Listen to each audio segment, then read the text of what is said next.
Il est cavalier depuis toujours.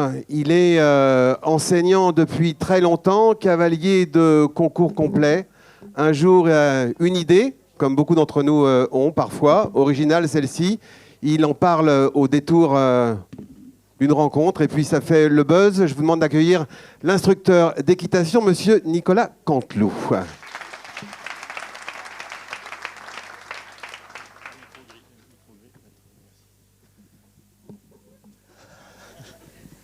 Bonjour à tous. Écoutez, je me sens bien avec vous parce que je vois des passionnés pour venir au mois de novembre à la Motte Beuvron, fin fond du Loir-et-Cher, être à 8h30 pile, 200 personnes, la salle pleine.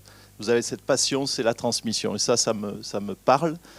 C'est très présomptueux de parler d'innovation. Je préfère l'autre. C'est idiot, mais je préfère ces micros. Voilà. Pas de problème. Professionnel. 1, 2. On peut monter un tout petit peu. Je ne vais rien innover, je ne vais rien inventer. La seule prétention que j'ai, c'est juste d'être un observateur attentif de notre sport et notre passion. Et le premier constat que j'ai, puisque vous avez envie de transmettre, que je fais en tout cas, c'est que le potentiel est dingue au niveau de l'adulte. C'est-à-dire que je vais être très caricatural et très absolu, mais je pense que 100% des gens sur cette planète ont pensé ou imaginé un jour ou rêvé un jour de monter sur un cheval, voir ce que ça fait, quelle est la sensation. Notre monde s'est construit avec les chevaux, les cathédrales, les conquêtes, les guerres, l'agriculture. Aujourd'hui, il est plus un petit peu ostracisé, un petit peu mis de côté, mais le monde s'est construit avec ça. Je crois qu'on a un peu ça dans les gènes. En tout cas, chacun sur cette terre s'est dit, tiens, j'aimerais bien essayer de monter dessus. Donc le potentiel, il est énorme. Ensuite, comment passer le cap? On a 2 gros freins, à mon sens. Le premier, c'est l'argent. C'est vrai que tout le monde n'a pas... en plus, on possède une image d'un sport cher. Donc les gens, il y a une espèce de frein sur l'argent.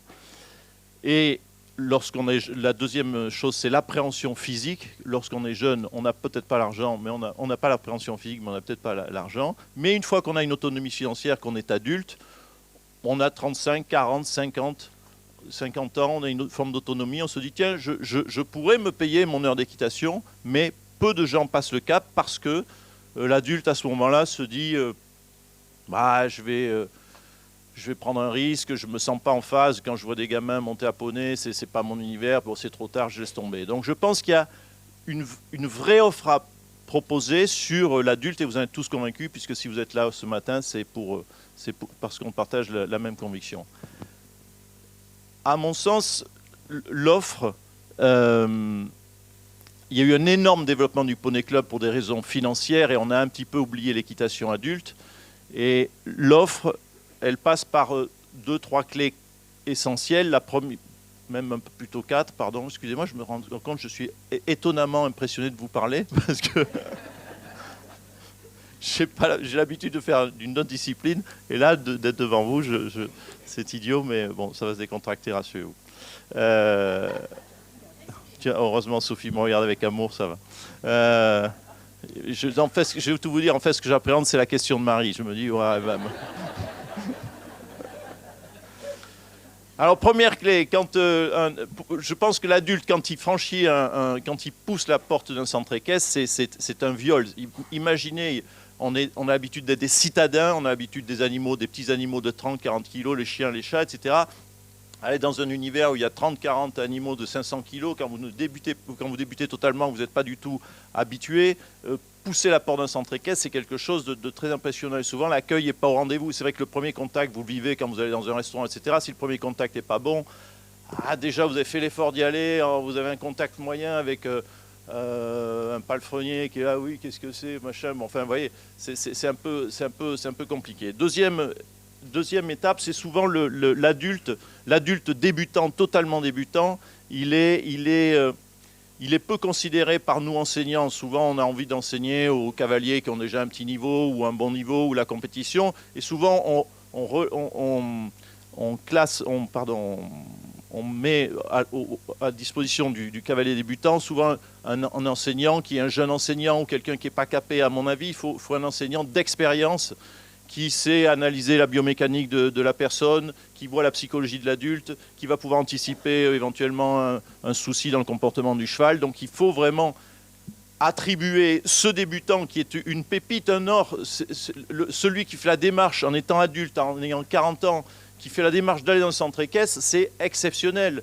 Vous pouvez en plus lui offrir une passion, le relancer dans sa vie, parce que c'est vrai que c'est beau, l'apprentissage c'est beau quand on passe un certain cap, un certain âge, de découvrir une nouvelle discipline, que ce soit la musique, la peinture ou un nouveau sport, c'est quelque chose de très précieux, donc il faut le considérer et lui attribuer l'enseignant qui a le plus d'expérience pour ne pas le louper. Souvent il y a un vrai loupé sur la première heure de pratique. Donc le louper déjà, c'est de ne pas le louper sur l'accueil, vraiment être, c'est des choses toutes belles, je pense que c'est des choses simples, c'est de très vite attraper le prénom de la personne. La plus belle musique qu'il puisse entendre, c'est son prénom. Bon, enfin bon, je ne vais pas rentrer dans les détails parce qu'on a 15 minutes. Deuxième chose, c'est d'avoir un endroit, bien sûr, sécurisé. Souvent, on est sur des lieux qui ne sont pas toujours adaptés, sur des carrières un peu trop grandes, etc. Plus l'endroit est clos, fermé, manège, plus ce sera facile d'enseigner pour les premières leçons. Je pense qu'il est impératif de faire les premières leçons sur sur des cours particuliers avec cette forme de corde ombilicale qui représente la longe, qui sécurise à bloc le débutant, qui va le mettre en sécurité, parce que le premier frein pour l'adulte, ça va être son appréhension, ce qui va le bloquer, ça va être la peur. Si on a les moyens, il y a aussi un autre outil, bon, c'est pas tout à fait abordable sur le plan financier pour toutes les structures, mais qui est exceptionnel au niveau de l'apprentissage et de la rapidité de l'apprentissage, c'est le cheval mécanique ou le simulateur, parce que lorsque vous donnez une consigne à un élève adulte, lorsqu'il est pris par la peur et l'appréhension, ben le message il passe un peu au-dessus, alors que là sur un cheval mécanique, s'il y a un bouton on-off, à tout moment vous pouvez corriger sa position, il sait qu'il n'y a pas de risque, et une fois qu'il est à l'aise sur la machine, ben vous le mettez sur l'animal, et ça se passe beaucoup mieux. Et je pense l'autre chose, alors j'ai vu les propositions innovantes qui sont très sympas, c'est attractif, j'ai l'impression d'être dans un spa avec, il y a le gommage, le machin, le travail à pied, enfin, les offres sont très sympas, mais à mettre en place, ça me semble parfois un peu compliqué. Alors sur le papier, sur une scène comme ça, c'est facile de le présenter, après mettre en place régulièrement, ça me paraît lourd et pas très cher. Avec Chambord, les petits déjeuners, les machins, etc. Moi, je pense que les gens ont un rêve, donc il faut leur donner une accessibilité à ce rêve. Et je crois que ça passe par une promesse simple. C'est leur dire, en peu de temps, c'est-à-dire en 9 mois, leur dire, Jean-Jacques, il a 51 ans, Jean-Jacques, je m'engage, on discute un peu pour sentir un petit peu la personne, je m'engage à ce que dans 9 mois, tu sois au galop autonome en extérieur avec moi. Et je pense que c'est tout à fait possible. Alors c'est présomptueux, mais c'est une vraie promesse. Et l'engagement est fort parce que, attention, ça va coûter un peu d'argent, parce qu'on va mettre en place des éléments, on va lui donner un cheval dressé sur lequel il va falloir que nous montions dessus régulièrement, parce que nos chevaux de club, souvent le pompon qui a 18 ans, qui est sympa, qui est notre cheval de club, est idéal pour apprendre, il est souvent déréglé. Souvent, on n'a pas envie de monter sur pompon qui a 18 ans, nous moniteurs, parce que on a déjà autre chose à faire avec j'ai mon jeune cheval, mon truc, bon. Mais c'est comme des pianos, il faut les accorder, il faut quand même les régler, parce que c'est vrai que le pauvre Jean-Jacques, on lui crie dessus parce que Pompon il n'avance pas, mais si Pompon, personne n'est monté dessus depuis 2 ans, ben, c'est comme apprendre la bicyclette avec le guidon qui est tordu, une pédale qui est voilée, une roue voilée, et puis l'achette qui a déraillé, ça ne donne pas envie de faire la bicyclette après. Donc il faut une cavalerie quand même hyper dressée. Je suis tout à fait d'accord sur la taille, je pense qu'il y a un élément psychologique, il faut que lorsque le cavalier va monter, il faut qu'il puisse voir derrière la montagne, il faut qu'il puisse voir derrière le garrot, il ne faut pas que ce soit là, ça me fait peur, là, ok, ça va, j'y vais. Vous voyez ce que je fais, je pense que c'est un truc tout bête.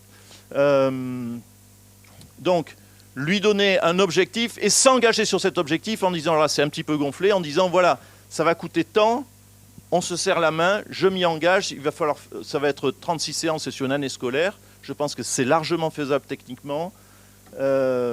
Et si je n'y arrive pas, je te rembourse. Alors ça peut paraître gonflé, mais tout d'un coup, c'est une forme d'engagement très fort. Ou alors il y a une deuxième possibilité, c'est lui dire, tu gardes le forfait que tu as payé et on continue dans le temps, mais on va y arriver. Et du coup, moi, ça me fait rêver. C'est-à-dire, je me dis, punaise, dans 9 mois, je vais savoir monter à cheval au galop avec un gars qui a l'air à peu près responsable, à peu près carré. Je me sens en sécurité. Donc, tout d'un coup, j'ai envie d'y aller. Parce que si c'est une promesse... voilà, là, c'est du concret. Voilà, c'est du concret. Je pense aussi que c'est pas si compliqué. Apprendre à dresser un cheval, c'est compliqué, on le sait, c'est beaucoup de subtilité, beaucoup de finesse, d'expérience, etc. Mais monter à cheval, je vais vous dire un gros mot, c'est pas très compliqué. C'est-à-dire juste passer le permis de monter sur un cheval, c'est-à-dire savoir juste faire du pas, du trot, du galop, sans dresser le cheval, mais tenir dessus, c'est pas super compliqué. Physiquement, je pense que c'est très accessible. Il y a plein de civilisations qui l'ont fait en peu de temps, des peuples qui le font sans avoir des écoles d'équitation et une fédé comme la nôtre. Donc c'est relativement accessible. En tout cas, sur tout ce qui est, si on pratique, sur tout ce qui est position plutôt en équilibre, c'est-à-dire le pas, bon, on est assis au trot enlevé, et en équilibre au galop, c'est relativement accessible rapidement, je pense, dans des conditions sécurisées. Donc ça passe par une dizaine de leçons avec cordon ombilical, comme je vous le disais, avec le cavalier en longe.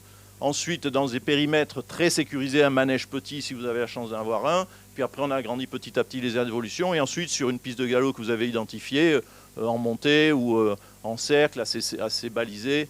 Et puis, vous mettez devant sur quelque chose qui est assez peu large et vous mettez au galop devant. Et puis, vous allez avoir la banane de votre cavalier qui est derrière, qui va suivre et puis qui va dire « Waouh, en fait, j'y arrive, etc. » Donc, je trouve ça assez sympa. Alors, ensuite, sur l'aspect financier, parce que Marie va me poser la question, donc je la désamorce avant, c'est un produit qui va coûter assez cher. Alors, il se trouve que moi, je suis dans une région qui est tout proche de Paris, donc il y a une zone plutôt argentée, avec des quartiers d'affaires, etc. Donc, les gens des moyens. Selon votre région, il va y avoir une économie forcément différente, mais je pense qu'on ne peut pas brader le produit. Apprendre à avoir ce permis-là, ça vaut de l'argent. Apprendre une compétence, si quelqu'un me dit « je vais t'apprendre, qu'est-ce que tu voudrais jouer comme morceau de piano ?» Ça, eh bien, je m'engage, Nicolas, que dans 1 an, tu saches jouer ce morceau de piano, tu auras les bases même pour jouer. Bien, j'ai envie, ça va coûter un peu d'argent. Quand vous passez un permis poids lourd, c'est 3 000 €. Quand vous passez un permis avion amateur, c'est 10 000. Permis d'hélicoptère, c'est 30 000. Nous, notre permis de passer à cheval, ça va demander beaucoup d'investissement humain, un bon investissement aussi sur le cheval parce qu'il va falloir le régler, qu'il soit pointu. On ne va pas lui faire monter le mardi alors qu'il n'est pas sorti le lundi, qu'il pète en l'air, etc. On va lui donner pas une selle à 300 balles en plastique synthétique et pas équilibrée avec les couteaux d'étrier qui ne sont pas à la bonne place, mais une vraie bonne selle bien équilibrée qui va coûter un peu d'argent avec un moniteur diplômé d'État. Tout ça, en cours particulier, ça ne vaut pas 40 €. À mon sens, ça ne vaut pas 40 €, ça vaut beaucoup plus. Donc, et de sécuriser l'histoire à bloc. Donc, c'est pendant cette première année, pour ne pas louper les gens, de mettre les moyens. Lui, le client ou la cliente va mettre les moyens, mais au moins, ça lui donne une porte d'entrée à notre sport dans des conditions sécurisées à bloc, pour ensuite, c'est la fameuse pied à l'étrier, pour le laisser partir dans cette passion et avoir des chances de réussite. Et en plus, je pense qu'il y a une mission... et j'en termine, une mission un peu... Pourquoi j'en parle un peu avec passion? Parce que je pense qu'il y a une mission un peu humaniste dans notre sport. Aujourd'hui, si on regarde les 2 grands mots de notre société qui pèsent sur nous, c'est une forme de sédentarité et le mal de dos. Aujourd'hui, on sait tous que paradoxalement, l'image qui est la nôtre d'un sport qui fait mal au dos n'est pas vraie. C'est un muscle, c'est un sport de posture. Si on travaille en équilibre, c'est un sport dont on peut se soustraire des secousses. Et c'est un sport qui va fabriquer une colonne vertébrale, une forme de tonicité. Et les médecins aujourd'hui, enfin, vous connaissez aussi bien ça que moi, peuvent préconiser, en tout cas ceux qui ont un petit peu avancé, peuvent préconiser cette activité s'il n'y a pas de grosses pathologies. Ça peut être très bénéfique. Et aujourd'hui, le mal de dos, c'est 1 Français sur 2 qui se plaint dans les 12 derniers mois de maux de dos. Donc c'est énorme. Et le deuxième mot qui guette la société, c'est vraiment d'actualité aujourd'hui, on en parle de plus en plus. On le soupçonnait, mais on en parle de plus en plus parce qu'on est le pays le plus gros consommateur d'antidépresseurs, c'est la santé mentale, comme on dit pour parler poliment. En fait, il y a, là, sur les dernières études, il y a 1 Français sur 2 adultes qui, dans les 12 derniers mois, non, 1 Français sur 6, pardonnez-moi, 15%, mais ça représente quand même 8 à 9 millions de gens qui ont des symptômes dépressifs ou dépression. Et le gros avantage de notre sport, c'est comme il y a un enjeu de sécurité, on le sait tous, quand on se met à cheval, eh bien, si on a un souci matrimonial, fiscal, familial, etc., quand on est à cheval, comme il y a une forme de préservation de l'intégrité physique, au moment où on est dessus, ça crée une bulle, une parenthèse, où pendant 1 heure, on est en train de se... On est sur notre truc, on n'est pas en train d'être obsessionnel, ressassé, etc. Donc je trouve qu'ensuite, quand on revient dans son univers à pied, on y revient, mais peut-être avec une bulle d'oxygène et avec peut-être une lucidité qui est plus grande. Donc je pense que notre sport est super vertueux, qu'il y a un champ énorme. Il faut peut-être, pour ratisser large, moi, dans la promotion ou la publicité de cette école, c'est pas école d'équitation, parce que, en fait, 98% des gens ne montent pas à cheval, ou 95%, je ne sais pas quels sont les chiffres. La plupart des gens ne montent pas à cheval. Donc il faut leur dire, il y a un truc pour toi. Il y a quelque chose pour toi. Donc si on met école d'équitation, ça ne me concerne pas. S'il y a marqué école d'équitation pour adultes, tiens, je me dis, ouais, mais enfin, bon, ok, mais enfin, moi, je débute. S'il y a marqué école d'équitation pour débutants, je dis, ah, peut-être. Mais s'il y a marqué école d'équitation pour grands débutants, je dis, putain, c'est moi. Donc, et là, je me dis, ouais, donc ça existe. Parce que c'est vrai que si j'ai 51... la chance de notre sport aussi, c'est que c'est un des rares sports qu'on peut débuter très tard et dans lequel on peut progresser tard. Parce que c'est un sport de sensation, d'équilibre, de tact, d'expérience, de feeling, voilà. Et rares sont ces activités-là où on peut débuter tard et progresser encore tard. Quand vous avez un sport classique, je ne sais pas moi, le tennis, ben, à un moment donné, vous descendez un petit peu. Déjà pour vous maintenir, c'est bien, mais voilà, il y a des notions physiques. Nous, ils ne demandent pas trop de grandes qualités physiques exceptionnelles, une qualité assez complète, mais pas exceptionnelle. Donc c'est génial quand on préconise aussi, les agences de santé préconisent de pratiquer 10 000 pas ou 30 minutes d'activité par jour. Nous, c'est super, c'est une activité cardiaque modérée pendant 1 heure.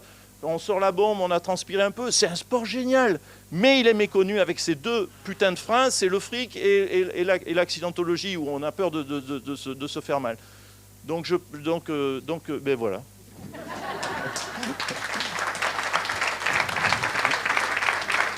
Alors, c'est bizarre, mais Nicolas était impressionné de vous parler, donc applaudissez un peu plus fort, s'il vous plaît.